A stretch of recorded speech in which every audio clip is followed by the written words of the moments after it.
sculpté par Binge Audio. Je me souviens l'avoir appelé elle, alors qu'en fait, c'était il. Je me souviens n'avoir pas compris pourquoi dire transsexuel, ça pouvait blesser quelqu'un. Je me souviens avoir eu du mal à comprendre ce que ça voulait dire, cisgenre. Je me souviens avoir eu du mal à me dire que je l'étais. Je me souviens avoir eu l'impression que tout cela était trop compliqué à comprendre pour moi. Je me souviens avoir pensé qu'après tout, ça ne me concernait pas.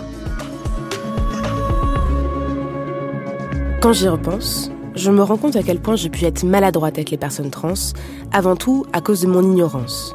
Et j'en suis sortie grâce à des livres, des films, des militants et des militantes qui m'ont permis d'apprendre à genrer correctement les personnes autour de moi, de me dire cisgenre, et de comprendre que non, les transidentités ce n'est pas quelque chose de compliqué, et que oui, ça me concerne, cela vous concerne en tant qu'allié.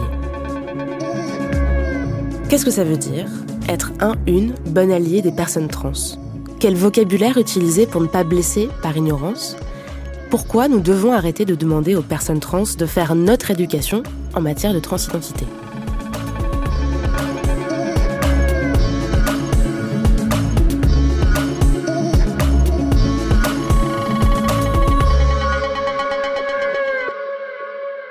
Pour répondre à toutes ces questions, j'ai donc transgressé cette dernière règle et j'ai demandé à une personne trans de répondre à toutes les questions gênantes, problématiques, celles que les personnes trans ne veulent plus entendre. On a même fait un bingo des réflexions de merde. Du coup, toutes ces réflexions, ces questions, vous allez les entendre ici et normalement, à la fin de cet épisode, vous ne les poserez plus. Cet épisode me tient vraiment à cœur pour plusieurs raisons. D'abord parce que je suis ravie de recevoir Lexi.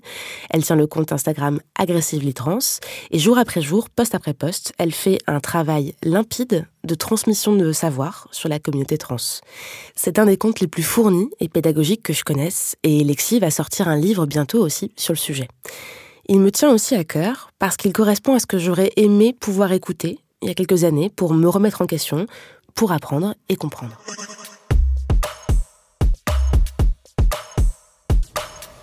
Allez déjà, la base, on va réexpliquer la différence entre cisgenre et transgenre. Alors en fait, c'est deux mots qui, dans leur définition, ont exactement les mêmes racines.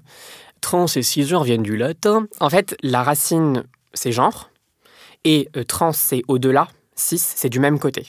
En fait, une personne cisgenre, c'est une personne qui, à la naissance, on lui dit « vous êtes une femme », enfin, on lui dit à ses parents, généralement, plutôt, sur une base biologique, ses organes génitaux, et dans son développement personnel, dans son rapport social, culturel de genre, effectivement, elle est une femme, alors que transgenre, c'est, pour le coup, l'inverse. À la naissance, d'après une base qui est la même, une base d'organes génitaux, on nous dit vous êtes une femme, un homme, parce qu'en plus on est dans une binarité. Mais en fait, les choses sont plus compliquées que ça. Et donc plus compliqué, c'est-à-dire, c'est que le ressenti c'est toujours difficile à expliquer parce que je pense qu'il y a évidemment une base de ressenti, mais que la base de ressenti, en fait, elle se fait d'après une observation de réalité objective, culturelle. Et on constate que la réalité dans laquelle on nous a assigné, c'est juste pas la nôtre. De fait, il y a un ressenti de rejet du genre qui nous est assigné, de douleur par rapport au fait de devoir s'y contraindre, mais c'est sur une base claire de groupe sociologique. Je pense que vraiment, il y a les deux aspects. On s'appuie toujours sur le ressenti parce que quand on veut faire comprendre ce que c'est être trans, c'est très clair. On dit c'est un homme qui se sent femme. Mais en fait, c'est vraiment en venir à comment on est construit comme société. C'est vachement plus profond, c'est vachement plus culturel. Ça touche à plein de normes qui sont construites et très toxiques, que subissent aussi les personnes cisgenres d'ailleurs. Donc voilà, c'est tout un paquet. Ce ressenti, le fait de ne pas se sentir appartenir au genre qui a été assigné à la naissance, c'est une clé de compréhension de la transidentité, mais ce n'est pas la seule.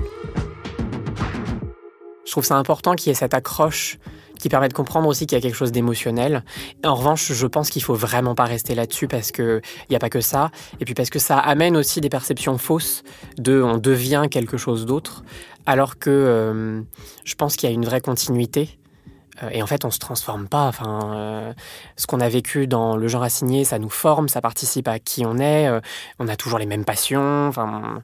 Donc ouais, je pense que c'est une porte d'entrée qui peut aider, mais je pense qu'assez rapidement, faut s'en détacher. Mais du coup, pour savoir, on dit transgenre ou transsexuel ? Alors, le terme transsexuel est certainement celui qui est encore aujourd'hui le plus courant et celui qui parle le plus dans l'inconscient collectif. C'est un terme qui a une histoire hyper violente. Il a été développé par plusieurs psychiatres, notamment un grand psychiatre, un psychiatre qui est considéré comme important, qui s'appelle Magnus Hirschfeld. On est dans un intervalle de théorisation des années 30 aux années 60, en gros. Et c'est un terme qui est qui déjà est lié au fait de nous considérer comme déviants et malades mentaux. C'est un terme qui est psychiatrique. Moi, je me sens en parfaite santé. Donc, l'idée de maladie, on se calme. C'est aussi un terme qui, d'un point de vue purement dans son sens, il veut dire quelque chose, mais il n'est pas pertinent. Transsexuel, ça serait quelqu'un qui a changé de sexe biologique, qui a subi une opération génitale. Nous, personnes trans, la base de notre identité, c'est un rapport au genre, pas à nos organes génitaux. Il y en a plein qui ne se font pas opérer. On n'est pas obligé de se faire opérer. Donc le terme n'est pas si utile que ça. Et d'un point de vue de son héritage, il est trop dur, en fait. Et transgenre, du coup, est plus neutre ? Oui, et puis il est plus réaliste. Et puis il amène vraiment au sujet de fond, qui est le genre. Comment ça se construit, comment on vit le genre, quelles sont les normes du genre. Mais vraiment, si vous hésitez, si vous ne savez pas, dites juste trans. Il n'y a pas de souci. Trans, l'abréviation, elle est totalement admise. D'ailleurs, on dit trans, mais on ne dit pas... Enfin, il ne faut pas dire les trans. Vaut mieux éviter. Enfin, c'est une précaution que plein de gens prennent pas dans la communauté. On est loin de le dire tout le temps. Moi, je trouve ça bien, quand il y a un rapport entre personnes trans et personnes cisgenres, de dire personne, notamment pour les personnes trans, parce qu'il y a une telle déshumanisation de qui on est réduit à des stéréotypes sexuels, on est réduit à une idée de maladie mentale, d'instabilité, que rappeler qu'on est des gens... Moi, je trouve ça c'est toujours une bonne idée, en fait, un peu de délicatesse.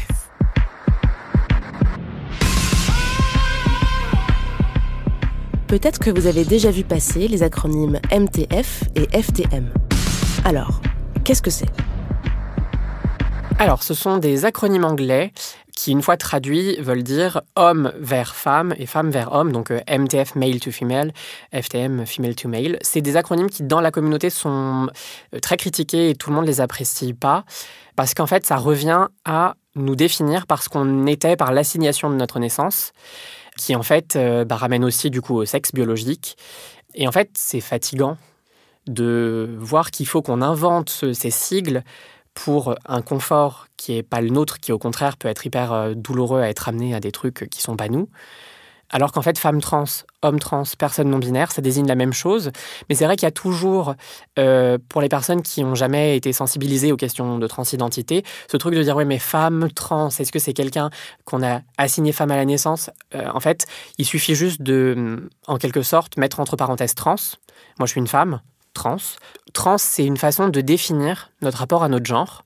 Et notre genre, c'est là le premier des deux termes dans l'expression femme trans, homme trans, du coup. Il y a aussi des personnes qui sont des personnes trans non-binaires. Oui. Est-ce que tu peux nous expliquer ? Alors, le terme trans, on utilise l'expression de terme parapluie. Donc, l'image, elle est assez claire. En fait, ça permet de protéger, de recouvrir plusieurs identités. Il y a les personnes trans dites binaires, donc les hommes trans et les femmes trans. Et il y a un autre parapluie sous le parapluie, qui est le parapluie non-binaire, qui sont des personnes qui sortent de cette dualité homme-femme. Il y a des personnes qui n'ont pas de genre, il y a des personnes qui ont plusieurs genres et qui fluctuent selon les périodes, selon les moments, selon les besoins. Il y a des personnes qui ont un troisième genre qui peut être plus proche d'une des bornes de la binarité, mais qui est vraiment à part. On est vraiment sur une constellation de genres, en fait. Et donc, il y a quel mot pour définir ces différents positionnements sur l'éventail ? Par exemple, quelqu'un qui n'a pas de genre, on va dire qu'elle est agenre. Quelqu'un qui est d'un troisième genre, on peut parler de troisième genre. On peut parler de non-binarité en elle-même. Le terme lui-même peut être utilisé. Il y a des personnes gender fluid ou fluides de genre quand on traduit. Après, il y en a plein d'autres. Il y a des personnes demi-boy, demi-girl, c'est-à-dire qui sont d'un genre binaire et d'une autre identité de genre qui n'est pas définie, pas forcément nommée. On parle aussi du spectre de genre parce qu'il y a vraiment toute une myriade de réalités qui existent. Et dans ce grand parapluie de termes utilisés pour décrire les identités de genre, il y a un mot qui n'existe pas, travesti. C'est une confusion culturelle. En fait, le travestissement, c'est une pratique de genre. Donc, il y a un rapport dans l'idée. Le travestissement, c'est le fait pour une personne d'un genre de s'approprier. Il n'y a pas de violence dans le terme approprié, mais de revêtir des codes culturels d'un autre genre. Par exemple, les drag queens font du travestissement. Après, il y a des drag queens trans aussi, mais disons que le travestissement, c'est le fait, pour résumer très clairement, un homme va prendre des codes liés à la féminité, parce que pour envie, parce que ça peut être aussi un besoin. Alors qu'être trans, c'est une identité, c'est pas une pratique qui est liée à l'expression de genre, c'est vraiment une identité de genre. Tout ce qu'on dit là, sur le vocabulaire utilisé pour se définir, c'est valable pour la France. Mais chaque pays a ses particularités. Donc, par exemple, le terme de travesti, en anglais, n'a pas forcément la même signification qu'en français. Mais par exemple, c'est très intéressant parce que dans les termes pour définir les personnes trans, selon les langues et selon les aires culturelles, ça change complètement. Par exemple, en France, la communauté vraiment rejette, je pense, massivement le terme transsexuel. C'est pas du tout le cas dans les pays hispanophones. Et par exemple, au Brésil, le terme travesti est hyper utilisé et courant et pas du tout stigmatisant pour se définir en tant que personne trans. Le contexte est toujours important. Et c'est pour ça aussi qu'on ne peut pas en fait faire de cartographie ou de portrait type de la personne trans, déjà parce qu'il n'y a pas d'unité des personnes trans dans le monde et que dans certaines régions, les identités trans, elles ont toujours existé alors que dans d'autres, elles ont été cachées et opprimées et finalement, la visibilité est récente. Et en plus de ça, comme on disait, il y a des personnes qui restent dans un schéma homme-femme, il y en a d'autres qui en sortent. Donc on est clairement une communauté très, très hétérogène. Bon, alors, parlons des pronoms. Alors moi, je sais jamais si je dois dire il ou elle. Alors les pronoms, c'est très important. Il faut vraiment pas les négliger parce que ça définit qui on est au quotidien. Dans la société, en fait, quand on se parle, surtout en français, on a une langue très très genrée. Le pronom et les accords qu'on met avec, attention, on va faire une leçon de grammaire. En fait, on n'y échappe pas. Dans la rue, quand on montre quelqu'un, quand on parle de quelqu'un, elle, il, et on n'a pas d'autre choix a priori, selon les standards de la langue française. J'ai déjà échangé avec plein de gens qui disaient qui se trompaient et qui disaient « Ah non, mais c'est parce que je parle à tout le monde au féminin, je parle à tout le monde au masculin, c'est vraiment pas... » En fait, il faut bien se rendre compte que quand on interagit avec une minorité sociale, à un certain stade, ne plus prendre de précautions et juste appliquer des codes qui marchent pour la majorité, c'est déjà avoir un comportement qui peut être oppressif, ou en tout cas qui peut être émotionnellement vécu de façon très violente. Donc les pronoms, c'est la même chose, il faut bien avoir conscience de leur poids symbolique et concret, et il ne faut pas hésiter à demander. Dans les milieux militants queer, il y a le code de, quand on doit échanger, quand il y a des trucs de groupe, dire vous vous présentez, vous dites votre prénom, votre pronom. C'est vraiment entrer complètement dans le truc, donc n'ayez pas peur. Vous rencontrez une personne, vous ne savez pas comment elle se genre. Vous pouvez soit l'écouter, et du coup vous reprenez la même chose. Vous pouvez demander discrètement à quelqu'un qui la connaît, ou vous pouvez directement lui demander quels sont tes pronoms, et les accords, si vous voulez vraiment avoir tout le package. C'est pas honteux, ça blesse pas, c'est très clair, comme ça il n'y a pas d'erreur. Et il existe aussi les néopronoms, qui sont donc des pronoms nouveaux qui ont été développés dans les milieux communautaires trans pour pouvoir désigner notamment les personnes non-binaires. Alors il y a YEL, qui pour le coup est la contraction de il et d'elle, mais il y a aussi UL, OL, AL, AL, il y en a vraiment une myriade. Il y a plein de gens qui trouvent ça ridicule. Je trouve ça toujours hyper facile en fait, quand ça désigne encore une fois des minorités, de trouver que le néologisme il est ridicule, alors qu'au quotidien, sur Facebook, sur Instagram, sur Twitter, les néologismes, on en prend plein. Et qu'on apprend toujours du nouveau vocabulaire. Là, par exemple, pendant la pandémie, du nouveau vocabulaire, les clusters, le mot pandémie, même pour certaines personnes, c'est arrivé dans notre champ de vocabulaire courant. Donc en fait, il faut juste se dire que quand on parle de genre, c'est la même chose. On apprend tout le temps. Et c'est cool. Se gourer de pronoms pour désigner une personne, comme si par exemple vous parliez de moi au masculin, ça s'appelle mégenrer. Ok, désolé. Je me suis trompé. C'est pas si grave, si. Alors, il y a clairement plein de personnes pour qui c'est pas très grave. Parce que justement, quand on a un rapport fluide à son genre, en fait, il y en a peut-être un pronom qui va être préféré, mais au fond, voilà. Pour plein d'autres, c'est très important d'avoir une affirmation claire de son genre. Et de fait, quand il y a une erreur, qu'elle soit volontaire ou pas, parce que les deux cas de figure existent, c'est une forme de négation. Et c'est douloureux, c'est douloureux émotionnellement, politiquement, vraiment à plein de niveaux différents.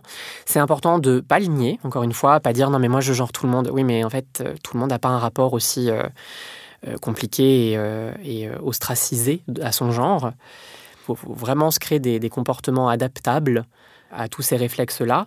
Mais genré, moi, je sais que... Je parle de moi parce que voilà, je suis là, donc c'est pratique. C'est vraiment un truc qui est déjà juste vexant parce qu'on se demande toujours si c'est une erreur ou si c'est volontaire. Quand je sais, quand c'est manifesté que c'est une erreur, c'est chiant, c'est un peu douloureux. Mais du coup, en soi, je comprends que l'erreur, elle existe parce que c'est normal de ne pas savoir, en fait, dans notre société actuelle telle qu'elle est construite. C'est normal de ne pas savoir comment les questions de transidentité, elles s'articulent. En revanche, du coup, c'est bien d'avoir certains réflexes. Quand c'est une erreur, on s'excuse. On n'en fait pas un drame parce que c'est hyper gênant, en fait. Vraiment, rester complètement sur sa position de « non, zut, mince, ah !» c'est plus gênant qu'autre chose. Et en plus, ça peut amener une attention qui peut amener du danger, concrètement, dans certaines situations sociales. On s'excuse calmement, on reprend sa phrase avec le bon genre, et tout va bien. Bon, de toute manière, il y a un truc à appliquer en toute situation, s'adapter à la manière dont la personne se définit elle-même. En fait, c'est vraiment pas compliqué d'écouter le pronom qu'utilise une personne et de l'utiliser. Et c'est pas parce qu'on sait qu'elle est trans qu'il faut se dire « Ah, en fait, c'est faux. » Et du coup, c'est compliqué. Et du coup, c'est une adaptation à un truc que je pense pas vrai. Enfin, non, ça marche pas comme ça. Vous écoutez, vous refaites pareil. On fait ça en classe, on fait ça à peu près partout. Et ben, vous le faites avec nous aussi. Ça, c'est quand on parle au présent. Ok, mais du coup, quand je parle de la personne au passé, avant sa transition, je fais comment ? Vous utilisez le prénom qu'on utilise au présent. En fait, on est la personne qu'on est au moment X et ça n'a pas de sens de parler de quelqu'un d'autre. Parce que même si on reste la même personne, en termes de présentation sociale, en termes d'équilibre aussi, émotionnel, psychologique, il y a quand même un fossé. Moi, je sais que je ne me suis jamais sentie aussi bien, aussi vivante, très concrètement, que maintenant. Et du coup, c'est cette réalité-là qui est la seule qui existe et qui est la seule qu'il faut rendre visible. D'autant que ça peut amener aussi à des situations dangereuses. Par exemple, situation très concrète, on va au cinéma avec des amis d'amis, tout le monde ne se connaît pas, il y a une personne trans, et en évoquant un souvenir, ah oui, quand tu étais X prénom ou X pronom, les personnes ne le savent pas autour et on ne sait jamais ce que pense tout le monde. Et la transphobie, c'est partout et ça peut être tout le temps. Ça peut exposer à des remarques, ça peut exposer à des actes violents, donc on évite. Et puisqu'on parle du passé, on n'utilise pas non plus l'ancien prénom de la personne, qui s'appelle aussi le dead name. Le dead name, qu'on peut appeler en français le morinon, c'est assez poétique, je trouve. C'est le nom qui a été donné à la naissance par les parents et qui peut avoir été changé. Administrativement ou juste socialement, dans les deux cas, c'est aussi légitime. Et c'est un prénom qui peut être synonyme de toute une histoire de violence, de comportements qui nous ont été imposés. De fait, il n'est pas forcément rattaché à des souvenirs positifs. Il peut même ramener à des événements traumatiques. Et en plus, de toute façon, c'est pas celui par lequel on est. Donc, il n'a pas de raison d'être utilisé non plus. Donc, on ne le demande pas non plus par curiosité. Non, vraiment, il y a ce truc de... Enfin, il y a effectivement la curiosité, c'est juste pour mieux te connaître, mais en fait, on ne nous connaît pas mieux. C'est un détail. Et vraiment, nous imposer ce truc-là, c'est sous-entendre quand même que notre vraie identité, c'est celle d'avant notre coming out, notre prise de conscience, notre transition quand on transitionne. Et c'est juste faux. Et ça fait signe d'une transphobie, en fait. Donc, n'allez pas demander le dead name non plus d'une personne. Et si vous l'apprenez par hasard ou quoi, ne l'imposez pas, ne le signalez pas. Vous n'avez pas besoin en fait. Parce que c'est pas dramatique de l'apprendre. Enfin, je veux dire, il y a plein de situations du courrier qui arrive, ça peut fuiter. Et c'est pas une honte, mais c'est pas non plus un besoin social. Voilà. Il nous définit plus. Il nous a parfois jamais définis. Il y a des personnes qui ont intériorisé un changement de prénom très très tôt. Donc, il n'est pas utile, vraiment.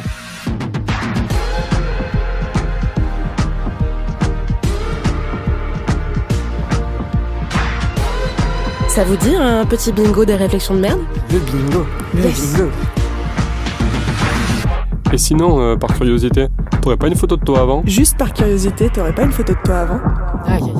Alors celle-là, elle est dramatique parce qu'elle est aussi, elle existe aussi au tribunal quand on veut changer de genre. C'est-à-dire qu'il est très courant encore pour les tribunaux de nous demander des preuves. Et parmi ces preuves, les photos avant-après, ça fait toujours son effet. On se croirait à C'est mon choix, tu sais, relooking extrême. C'est assez courant même. Donc tribunaux, sociabilisation au quotidien. Ce truc de « Ah mais t'as beaucoup changé » ou « Oh j'aimerais trop savoir à quoi tu ressemblais avant ». En fait, encore une fois, tout le monde change. Mais en fait, ça reflète aussi ce qui peut exister, par exemple, quand quelqu'un perd énormément de poids. Ce truc de t'es mieux maintenant, mais j'aimerais bien voir une curiosité malsaine qui fait preuve d'une forme de transphobie, d'une forme de grossophobie. Ah, ok, hein. Puisque c'est ton choix, je respecte, moi. Oui, ça, avec les variantes, je respecte ton choix, mais je suis pas d'accord. Je comprends pas pourquoi t'as décidé, qui se suit de plein d'autres phrases plus ou moins écoutables. Ça, c'est vraiment la preuve d'un manque fondamental de compréhension de ce que c'est qu'être trans. On vit dans une société où on est avec des organes génitaux définis et c'est censé être le marqueur, la preuve objective de notre genre. C'est pas le cas. C'est pas le cas d'ailleurs dans énormément de sociétés, de cultures dans l'histoire et sur tous les continents. De fait, quand on incarne une forme de sortie de ce système de genre, il y a l'idée que c'est une dérive et que ça peut que être un choix. Parce que la nature, elle dit que. En fait, les arguments biologiques, ils sont très, très erronés, ils sont très faux, ils sont très subjectifs et culturels aussi. Et je pense que la confusion du choix, c'est que la prise de conscience qu'on est trans, elle arrive généralement puberté, adolescence, un peu après. Encore qu'il n'y a pas d'âge pour prendre conscience de son genre, mais voilà. Et qu'on se dit que puisqu'il y a un changement physique, un changement social qui peut être très rapide, c'est que tu as choisi, c'est qu'il y a un truc très très rapide, qu'il y a un switch. Alors qu'en fait, non, c'est le fruit d'une maturation pour comprendre le système de genre et qu'on n'en fait pas partie. Ce que tu veux dire par là, c'est que les gens se disent « Ah bah tiens, presque comme une lubie. » Ouais, c'est ça. L'idée de la mode et de la lubie, ouais, c'est du caprice aussi. C'est des rhétoriques qu'on entend beaucoup. C'est un caprice de personne qui veut faire son intéressante. C'est un caprice qui est lié à le fait que notre société, elle n'aurait plus d'ordre moral. C'est mais en fait, si tu avais juste envie de t'habiller en femme, pourquoi tu le fais pas comme ça? Oui, mais ça, c'est du travestissement. Et on en a déjà parlé. Ah. Mais j'ai l'impression que ça devient un peu une mode.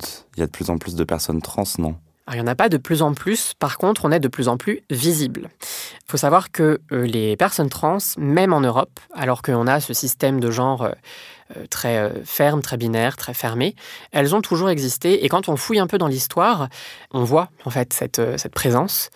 Elle fait système ou elle fait pas système. Par exemple, il y a des régions en Albanie, à Naples, où on a vraiment un système de genre qui sort de la binarité.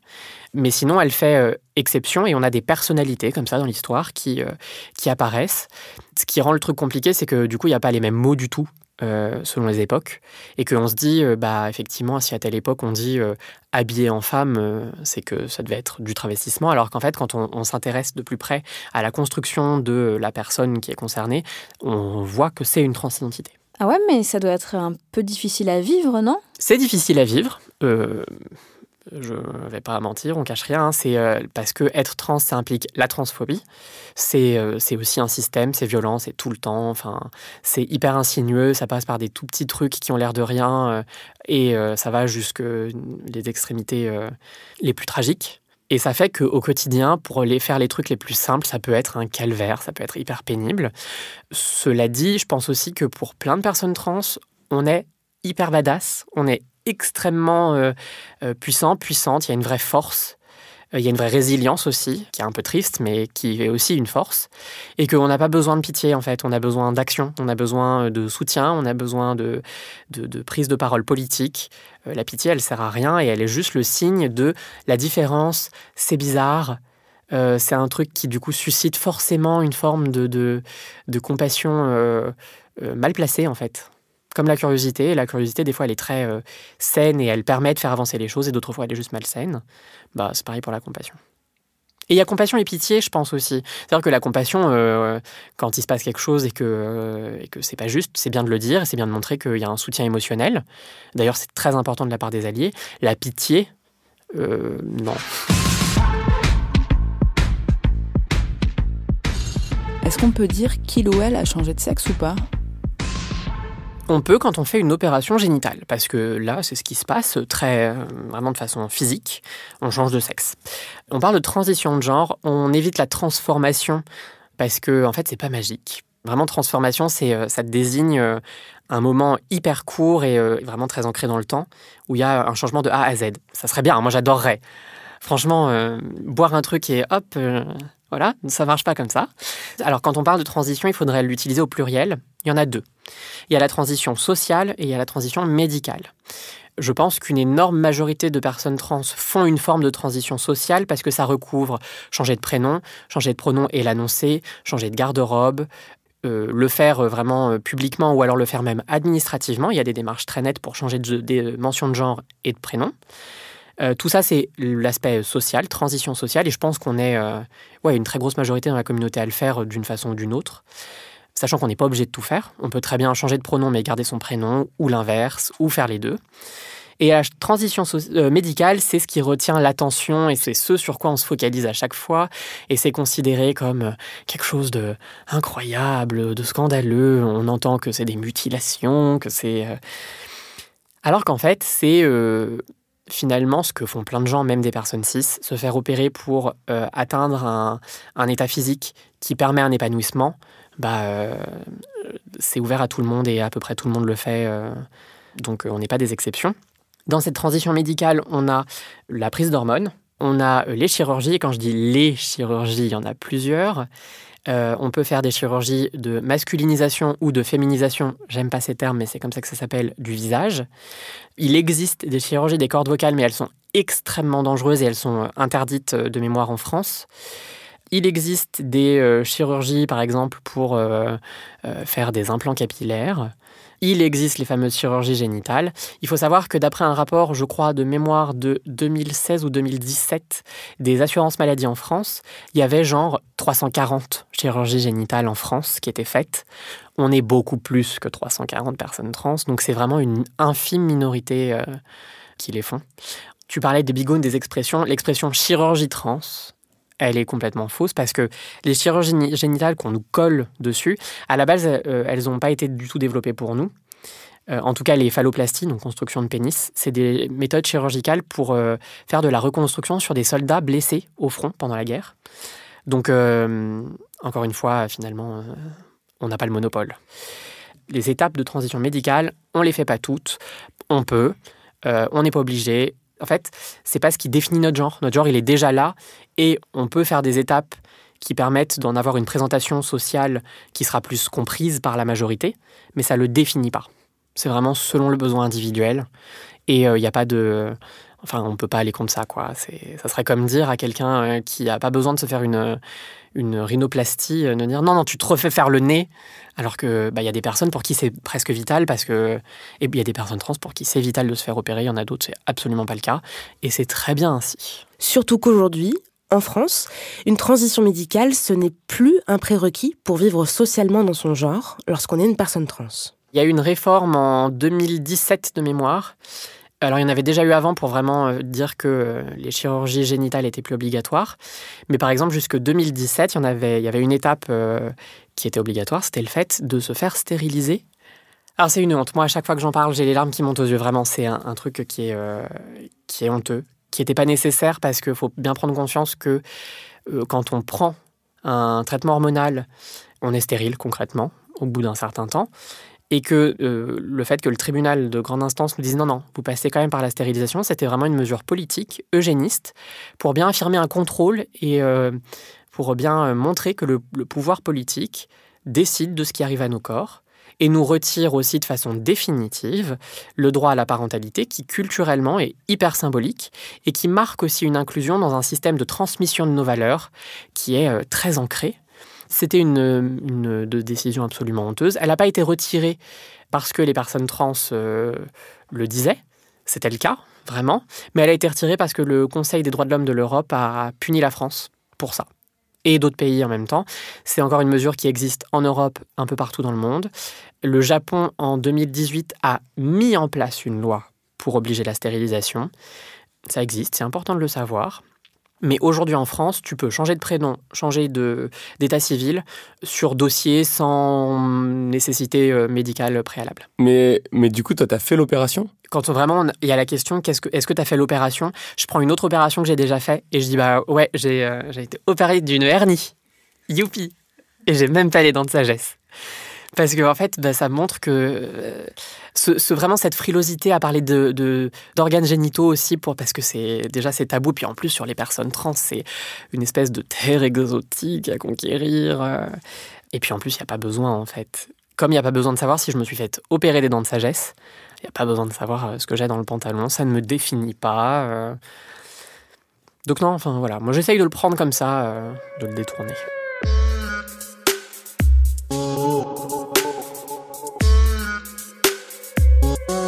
Les questions sur ce que il ou elle a dans le pantalon, ça vient souvent avec des remarques sur l'apparence en général et sur ce qu'on appelle le passing.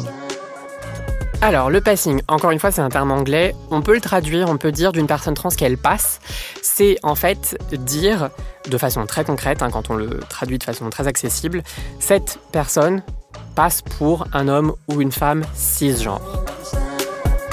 Le passing, c'est le fait pour une personne trans d'avoir acquis un certain nombre de codes physiques, vestimentaires, comportementaux, la voix, vraiment tout un ensemble, qui vont faire que quand elle va être vue, il n'y aura aucun doute sur son genre.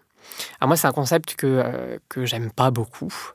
C'est compliqué parce que moi-même, j'ai besoin d'affirmer des codes de féminité. Je le fais, c'est vraiment ce qui me correspond, c'est ce dont j'ai besoin. De fait, j'acquiers des codes qui participent à un passing. Pour autant, pour moi, ce n'est pas un objectif. Alors que dans l'esprit de plein de personnes cisgenres, ça doit être un but. Parce que c'est rejoindre une norme, en fait, très concrètement. Et c'est là où j'en viens à ma rhétorique de « on doit détruire le genre ». Ce qui est, à mon sens, important, c'est de bien laisser à chaque personne le choix de sa détermination. Tu veux porter une robe, la robe, elle n'a pas de genre en soi, porte la robe. Et en fait, le passing, c'est réaffirmer que la robe, c'est féminin. Donc, moi, j'ai beaucoup de mal avec ça. En même temps, le besoin du passing, c'est un vrai besoin pour certaines personnes transgenres. Et il est hors de question de l'en empêcher, parce que c'est empêcher le développement, l'épanouissement, le bien-être. Et non. Je pense qu'il faut garder un regard critique. Je pense que dans notre communauté, il ne faut pas qu'on fasse du passing une norme universelle, parce que ça serait imposer aussi un truc, du coup, un peu oppressif à plein d'autres personnes qui n'en ont pas besoin. Il faut aussi avoir conscience que le passing, du coup, ça s'ancre dans un contexte. Encore une fois, je reviens toujours à l'histoire, mais c'est ma petite obsession à moi. Il y a plein de civilisations où il n'y avait pas de normes très fixes, ou alors il y en avait plus que 2. Et de fait, il n'y avait pas nécessairement de passing. Et en fait, très bien, quoi. Et d'un côté, c'est important aussi par sécurité, purement sécurité physique. Ouais. Je vais vous parler de ma maman. Ma maman me pousse au passing, dans le sens où elle me dit non, faut que tu aies l'air bien chic. Elle adore, elle veut que je sois chic. Moi, j'ai besoin de faire les chirurgies, donc j'y vais. Mais elle-même, elle me dit, il faut les faire, vas-y, lance le truc. Parce que pour elle, ça renforcera une féminité sociale, culturelle, qui empêcheront certains comportements violents. Parce qu'effectivement, pas avoir de passing et être dans une fluidité des codes, c'est s'exposer aux insultes, c'est s'exposer aux violences, c'est s'exposer aux moqueries, très concrètement. On n'a pas à partir du principe que les personnes trans doivent avoir, entre guillemets, un bon passing. Et à l'inverse, on n'a pas à partir du principe que lorsqu'une personne est trans, ça se voit. J'ai eu pendant une période, dans mon téléphone, un dossier de photos où quand on me disait, parce que je l'entendais souvent, justement, « Oh, ça se voit pas », ou au contraire, quand j'étais en début de transition et que clairement, j'avais moins de passing, on me disait « Ah, ça se voit encore un peu, hein ». Et en fait, je sortais mon téléphone, je montrais un dossier de photos avec des personnes trans qui avaient un passing, pour le coup, qui sera considéré comme hyper convaincant. Et j'étais là, alors là, est-ce que ça se voit ? Là, est-ce que ça se voit ? Là, est-ce que ça se voit ?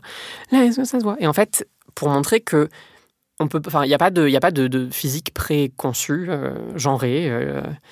Et c'est fatigant, en fait, de se dire qu'on doit performer pour être respecté. Parce que c'est ça aussi qui est implicite, c'est que si quelqu'un dans la rue ne nous considère pas comme suffisamment... comme ayant un passing suffisant, concrètement, ça amène plus facilement à du mégenrage, ça amène à des remarques. Et en fait, j'en ai ras-le-bol. Du coup, des phrases comme « Ah, mais il est trans !» C'est dingue, ça se voit pas du tout. Ah, mais ouais, mais j'avais pas du tout remarqué, c'est faux. Ah, mais c'est incroyable, ça se voit pas du tout. Alors ça, elle est compliquée celle-là parce que déjà quand on l'entend, honnêtement, ça peut être un peu, ça peut être très très très dur. Ça peut mettre hyper en colère.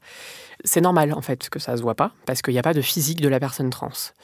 En fait, même chez les personnes cisgenres, des meufs masculines, des hommes féminins, des personnes qui ont un physique androgyne, dans une fluidité du genre, dans un mélange des perceptions, ça existe. En fait, tout existe et c'est ça qui est très très beau.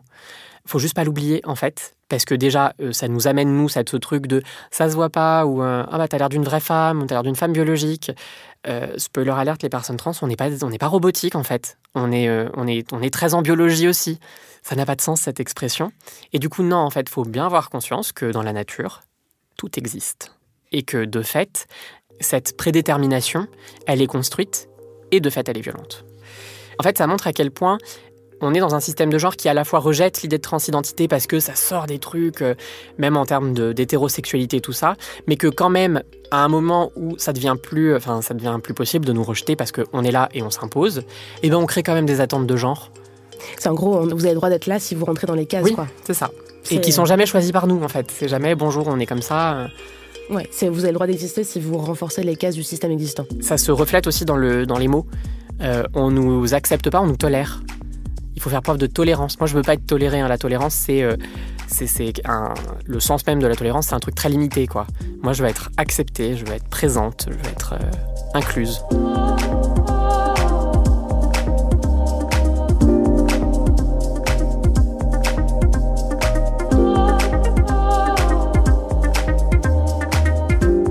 Alors justement, en tant qu'allié, comment ne pas être juste tolérant et tolérante et comment accepter ? Maintenant qu'on a vu ensemble les bases, qu'est-ce qu'on fait ? Déjà, on part du principe que les personnes trans ne sont pas, tout le temps, à tout moment de leur vie, disponibles pour discuter de leur vécu et de leur parcours. Alors, prendre conscience que déjà, toutes les personnes trans sont pas des encyclopédies du genre. Il y a des personnes qui militent, qui de fait cherchent à avoir le plus d'outils. Il y a des personnes qui, parce qu'elles prennent conscience, ont besoin d'avoir plein d'outils. Il y en a d'autres qui prennent conscience et qui veulent juste être tranquilles et qui, de fait, vont pas avoir envie, vont pas avoir besoin, vont pas vouloir se renseigner sur 20 000 choses. Et c'est très bien comme ça. De fait, tout le monde peut pas répondre à toutes les questions, mais c'est vrai sur tous les sujets, en fait. Et en plus, il faut bien avoir conscience que dans la vie, on fait à peu près les mêmes choses que les personnes cisgenres. On dort, on mange, on a des boulots, on fait des études. On mange des pâtes au pesto, on est passionné par les requins. On n'est pas à disposition pour ça, en fait. On a aussi notre bordel à gérer. Donc, on respire un coup. On se demande si cette personne a le temps, si cette personne va potentiellement vouloir. Et on s'adapte en fonction des réponses. Est-ce que c'est peut-être, dans ce cas, on lui demande, est-ce que tu veux bien répondre à des questions ? Si c'est non, c'est non. Si la personne, elle dit, en fait, là, j'ai pas le temps, mais tiens, tu peux aller lire ce truc-là. On fait pas la mauvaise tête parce qu'il faut lire et que c'est chiant de lire et que c'est plus facile si on répond à nos questions toutes prêtes et que... Non. En fait, il y a un moment, s'éduquer, c'est accepter que, on a des efforts à faire. Et les personnes cisgenres ont des efforts à faire. Donc son confort, il passe après celui de la personne qu'on veut questionner, en fait. Parce que c'est une charge. C'est vraiment c'est un boulot à temps plein, honnêtement. Donc, on se calme, on se souvient qu'on ne peut pas imposer tout et n'importe quoi sous prétexte qu'on est une minorité. Alors que ça fait partie aussi de ces rhétoriques qu'on entend, c'est oui, mais en même temps, vous n'êtes complètement pas dans les normes. Donc, faut comprendre que... Alors, on peut comprendre la curiosité, mais elle n'a pas à être imposée. Les ressources, elles existent, en plus. Donc, vous pouvez demander... L'un des réflexes que moi, je trouve très cool, c'est... Je veux me renseigner, j'ai pas à te l'imposer, est-ce que tu peux partager une liste de ressources et je fais mon truc de mon côté ? C'est clair, c'est net, ça laisse de l'espace. Si la personne en face, elle vous dit « Ah en fait non, on peut en discuter un peu », c'est gagnant-gagnant. Mais sinon, vous avez une liste de ressources que vous pouvez en plus vous repartager derrière. Et ça aussi, c'est un des rôles principaux de l'allié, c'est d'apprendre, mais aussi de partager. Il y a une stratégie militante qui s'appelle le 1 éduque 1, c'est-à-dire que une personne trans va dans sa journée prendre le temps de parler à une personne cisgenre. Cette personne cisgenre va parler à une personne. La personne parle à une. Et en fait, ça fait déjà une chaîne de transmission et c'est déjà plein de gens. Et ça permet de garder aussi un espace relativement calme, safe. On n'impose pas le truc. Voilà, spontanément, moi, c'est les petits conseils que je peux donner. Ensuite, un des plus grands services qu'on peut rendre aux personnes trans, c'est de prendre conscience qu'en tant que personne cisgenre, on bénéficie d'un privilège. Question extrêmement compliquée. Comment est-ce qu'on prend conscience de ce que c'est qu'un privilège cis. Aïe, oh là, wow. Vous avez 2 minutes. On en prend conscience en écoutant les personnes trans. Je pense que la base d'un privilège, quel qu'il soit, être blanc, être mince, être valide, être hétéro, être cisgenre, liste non exhaustive, c'est de ne pas le voir, parce que c'est ce que tu vis au quotidien dans une société qui est faite pour cette particularité. De fait, c'est quand tu te sensibilises à d'autres réalités que tu dis « Ah, mais ça marche pas comme ça pour moi ». Et du coup, moi, je me fais pas cogner dessus pour ça, spécifiquement. Pour moi, c'est vraiment la porte d'entrée au privilège, c'est de voir d'autres réalités. En même temps, je vois pas d'autres solutions, honnêtement. Comment est-ce qu'on fait pour que les personnes alliées arrivent à se nommer comme étant cisgenres ? Encore une fois, on écoute. C'est normal de pas savoir. C'est normal. Parce que, en fait, encore une fois, l'assignation de naissance, tout ce système de genre, c'est t'es femme, t'es homme. Rien de plus chez nous. Et encore une fois, c'est quand il y a eu un besoin de théoriser autre chose parce qu'on est autre chose que les mots pour vraiment tout nommer, ils apparaissent. Et de fait, c'est quand tu te sensibilises auprès d'une personne trans que tu apprends que tu es cisgenre. Je pense que c'est comme ça pour à peu près toutes les personnes cisgenres. De fait, le terme cisgenre, il n'est pas... j'ai pas le mot. C'est pas un complément possible. C'est une réalité. Vous êtes cisgenre. Il y a plein de personnes qui le prennent pour une insulte, le mot. Non, c'est juste une réalité, en fait. Une réalité qui implique que vous avez des privilèges, et c'est toujours désagréable d'entendre qu'on a des privilèges, mais c'est comme ça, en fait.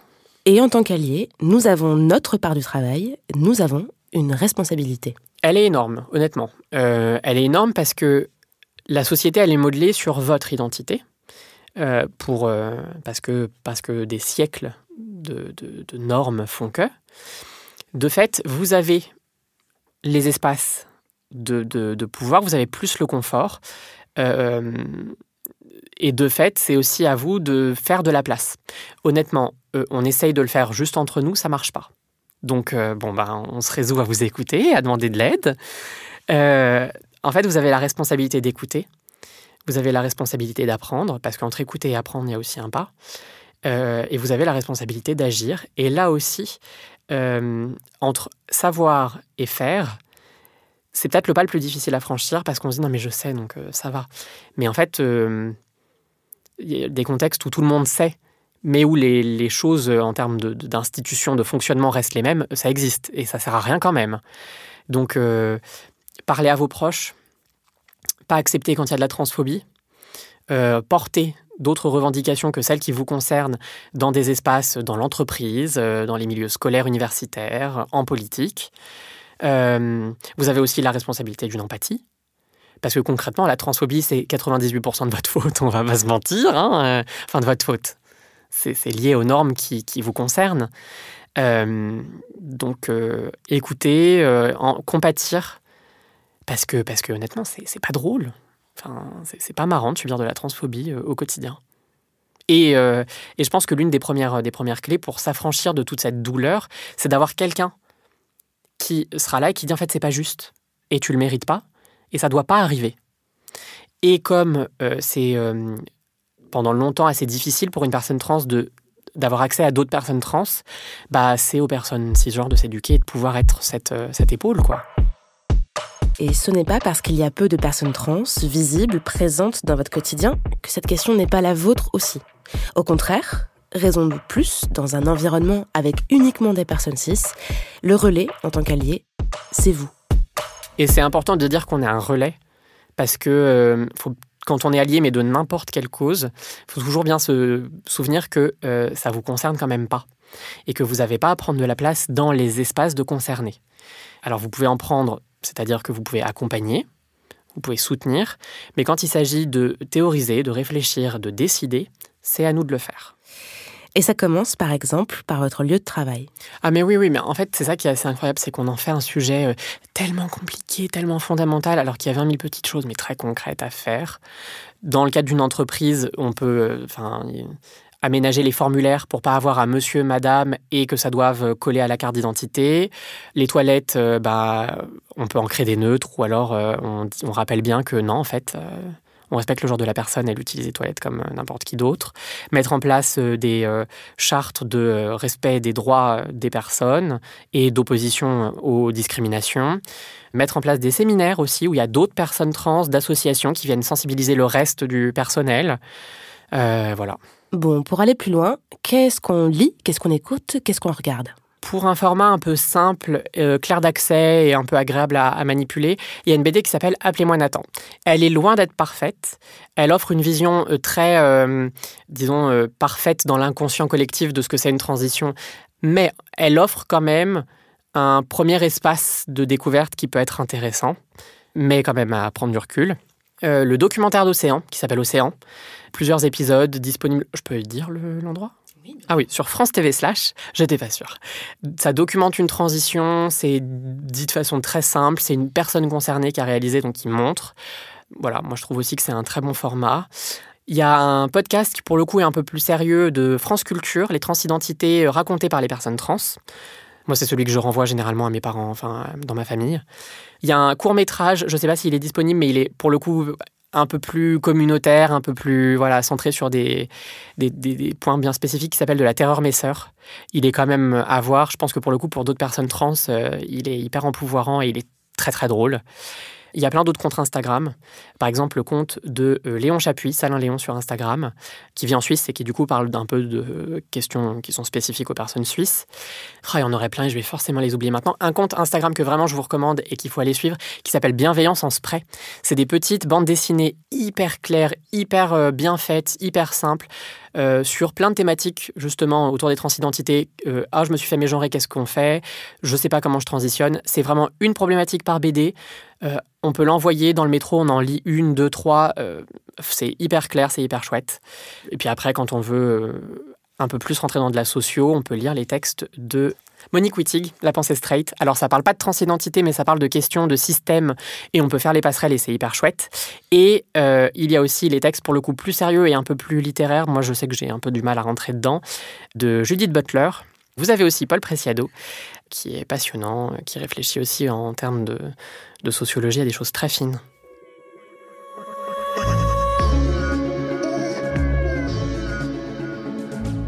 En plus de tout ça, même si ça vous fait déjà plein de lectures, je vous rajoute aussi le manifeste d'une femme trans de Julia Serrano, On a deux vies, journal d'un transboy d'Adèle Tincelin, et Stone Butch Blues de Leslie Feinberg.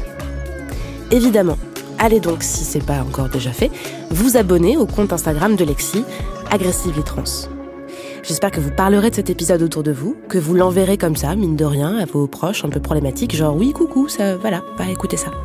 Si vous avez des questions, des films, des livres, des podcasts à écouter pour qu'on devienne collectivement de meilleurs alliés, vous pouvez me les envoyer à camille@binge.audio pour que je les repartage ensuite sur les réseaux sociaux de l'émission, sur le Twitter @camillepodcast et sur mon Insta @camillergch.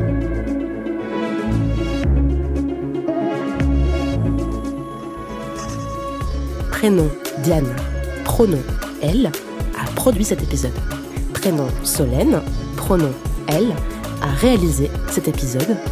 Prénom Camille, pronom indéfini, est un podcast de Binge Audio.